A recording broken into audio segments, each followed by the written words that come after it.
Sir urine flow ಆಗ್ತಾ ಇಲ್ಲ, ಸೂಸು ನಮಗೆ ಬೇಗ ಬರ್ತಾ ಇಲ್ಲ, ಅಥವಾ ಬಂದರೂ ಕೂಡ ಅದು ಕಟ್ ಆಗ್ತಾ ಇದೆ, ಆಫೇ ಬರ್ತಿದೆ. ಸೊ ಈ ಥರದ್ದೆಲ್ಲ ಒಂದಷ್ಟು ಸಮಸ್ಯೆಗಳನ್ನ ಹೇಳಿದರೆ ಅದಕ್ಕೆ ಸಂಬಂಧಪಟ್ಟಂಗೆ ಯೂರಿನ್ ಫ್ಲೋ ನೀಟಾಗಿ ಆಗಬೇಕು ಅಂತಂದ್ರೆ ಏನು ಮಾಡಬೇಕು? ಈಗ ನಮ್ಮ ಒಟ್ಟಿಗೆ ಇದ್ದಾರೆ ಖ್ಯಾತ ಹೀಲರ್ಸ್ ಕೂಡ.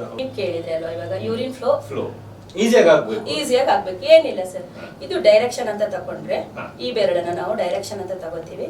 ಈ ಬೆರಳಿಗೆ ಇಲ್ಲಿ ರೆಡ್ ಕಲರ್ ಇರುತ್ತಲ್ವಾ, ರೆಡ್ ಕಲರ್ ಅಲ್ಲಿ 7 ಅಂತ ಬರ್ಕೊಂಡ್ರೆ ಆಯ್ತು. ನೋಡಿ ನಂಬರ್ 7 ಏನು ಲೆಫ್ಟ್ ಹ್ಯಾಂಡ್ ಮಿಡಲ್ ಫಿಂಗರ್ ಇಲ್ಲಿ ನಂಬರ್ 7 ಅಂತ ಬರ್ಕೋಬೇಕು.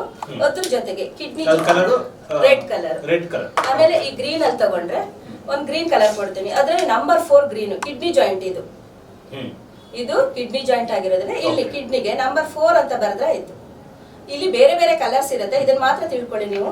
ನಂಬರ್ 4 ಮತ್ತೆ number 7 middle left hand middle finger number 7, right hand ಅಲ್ಲಿ ಇಂಡೆಕ್ಸ್ ಫಿಂಗರ್ ಲಾಸ್ಟ್ ಜಾಯಿಂಟ್. ಇದು ವಾತ ಪಿತ್ತ ಕಫ ಜಾಯಿಂಟಿಗೆ ನಂಬರ್ 4 ಗ್ರೀನ್ ಹಾಕಬೇಕು.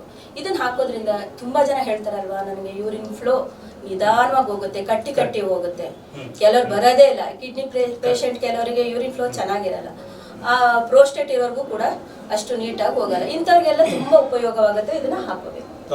ಈಗ ಮೇಡಮ್ ಹೇಳೋದಲ್ಲ, ಒಂದು ಲೆಫ್ಟ್ ಹ್ಯಾಂಡ್ ಮತ್ತೆ ರೈಟ್ ಹ್ಯಾಂಡ್ ಅಲ್ಲಿ ಈ ಬೆರಳುಗಳಿಗೆ, ಸೊ ಇಲ್ಲಿಗೆ ಅಲ್ಲ middle finger okay, middle finger ಗೆ ನಂಬರ್ 7 ರೆಡ್ ಹಾಕೊಳ್ಳಿ. ಕಲರ್ ನ್ಯೂಮರಾಲಜಿ ನಿಮಗೆ ಬರುತ್ತೆ.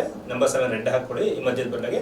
ಮತ್ತೆ ರೈಟ್ ಹ್ಯಾಂಡ್ ಗೆ ಇಂಡೆಕ್ಸ್ ಫಿಂಗರ್ ಓಕೆ, ಈ ಉಂಗುರ ಇದೆಯಲ್ಲ ಈ ಬೆರಳಿಗೆ ನಂಬರ್ 4 ಹಾಕೊಂಡು ಗ್ರೀನ್ ಕಲರ್ ಅಲ್ಲಿ ಇದು ರೈಟ್ ನ್ಯೂಸ್.